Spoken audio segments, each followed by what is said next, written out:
life expectancy is much, much longer.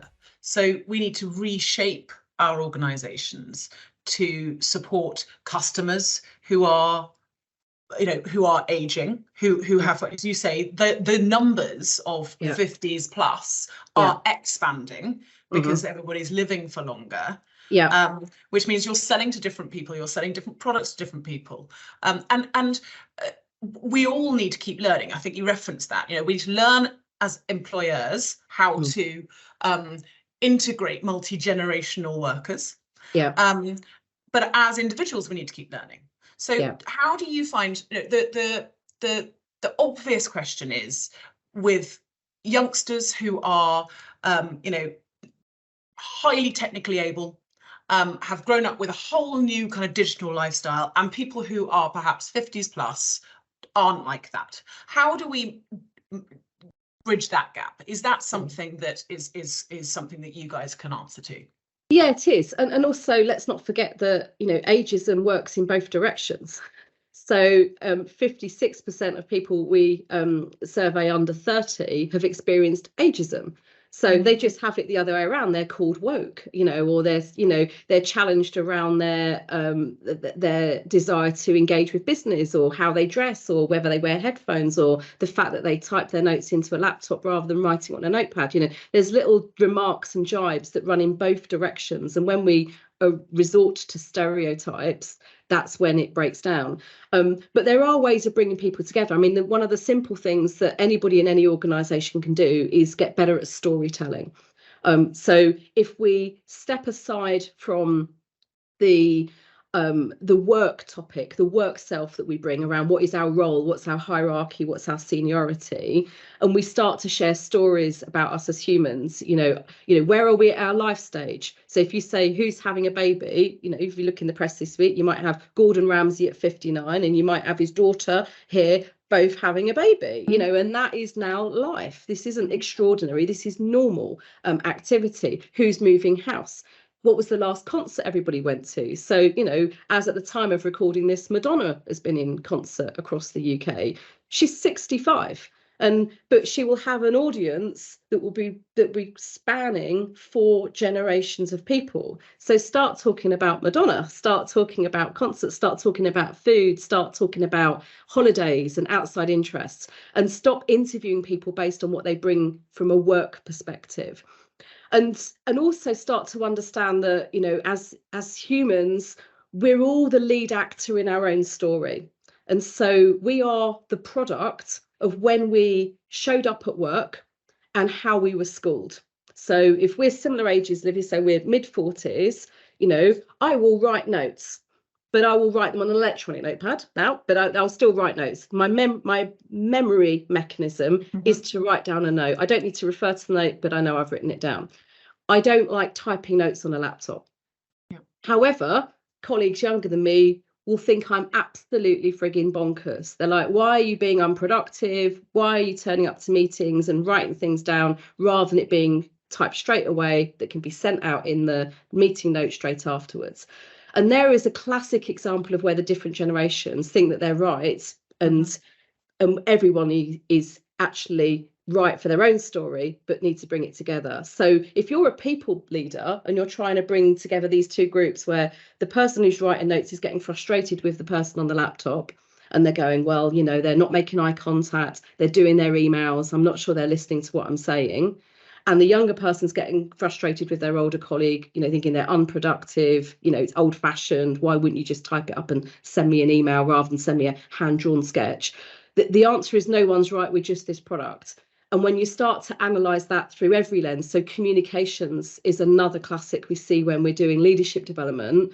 You'll have a people leader that's perhaps in their mid-30s that will ring their younger colleague because they've not spoken to them in a couple of weeks and they're trying to just touch base and see how they are, and they'll get an email back and they'll be like, well, I've reached out to you because I want to talk, and they'll perhaps maybe WhatsApp an older member of their team because they've got a really quick question and they just want them to answer it and fire it back, and that person will ring them for a chat, and they'll get frustrated. Well, if I wanted to ring you, I'd ring you, but I didn't. I WhatsApped you. And again, they're sitting in the middle thinking that they're right and people should just reply how they've engaged. but we all have different communication preferences from how we join the workforce. So I think there's a lot that businesses can do to just start to unpack this and talk about it and see, how do we get everybody happy around a Christmas party, or how do we communicate, and how do we all step one step towards each other to create a working style that suits the majority. Lindsay, this is all so interesting and also so applicable to organisations that are, 11 people like us at Tucker Stone, and we employ people from early 20s through to mid 50s. And often we have expectations of our younger workers who can just pick up the phone and talk to people, because it's the easiest thing in the world for me. I did grow up with a telephone, and chatting to friends. I don't do it very often anymore, I'm sorry to say, but it's an incredible thing that seems so simple, but absolutely can divide instead of bring closer together. So what mechanisms are there for helping with some of these? You and I talked about reverse mentoring. Let's talk about that now.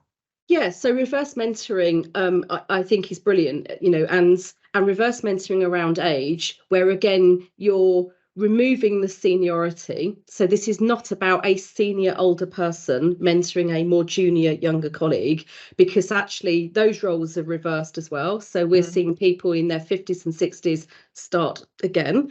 But this is around age reverse mentoring. So this is around helping people understand what's happening both in business and outside of business with life experience. So you can have a younger cohort that will perhaps be far more able to translate how they're kind of using some of their electronic productivity tools that they might use. So they might use ClickUp as a task system, and be able to share some of the things that they found useful through their education years at being more productive.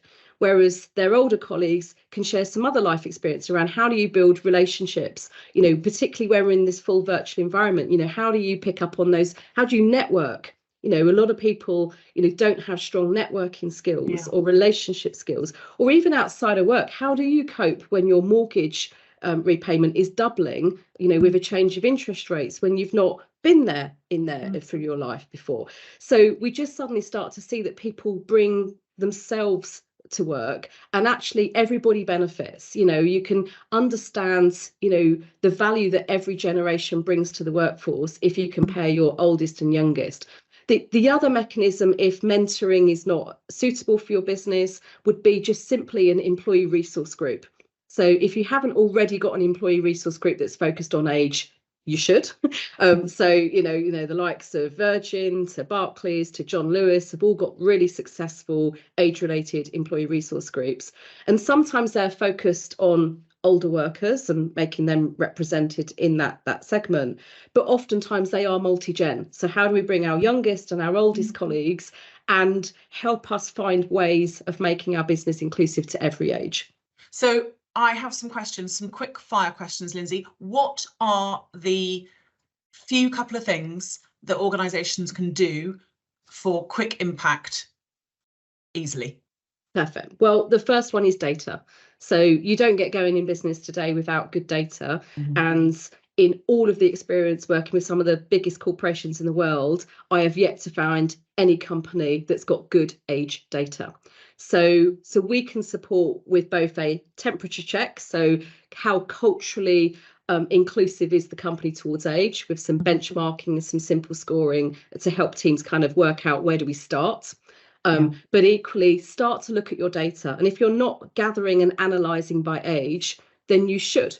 And often, one of the big gaps that we see around that data collection is around talent attraction. So they only start to collect age at the point of offering and accepting a candidate to join, whereas you need it at that entire talent pipeline to understand where your problems are. So is it that you're not getting over 50s into the top of the hopper?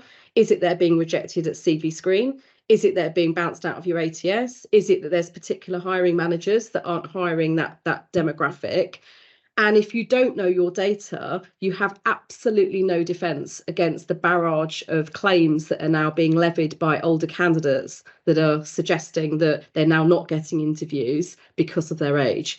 So if you know your data points, you can then say, well, 20% of our applicants are this demographic. So that's one thing. The second thing I would say is go and do an age audit. Go back, look at your website, look at your candidate process, look at your internal intranet and see the images. Are they all ages or are they just young people? Do you have references to ninjas and energetic and young go-getters, which give the inference that your business is not open to people of all ages and demographic?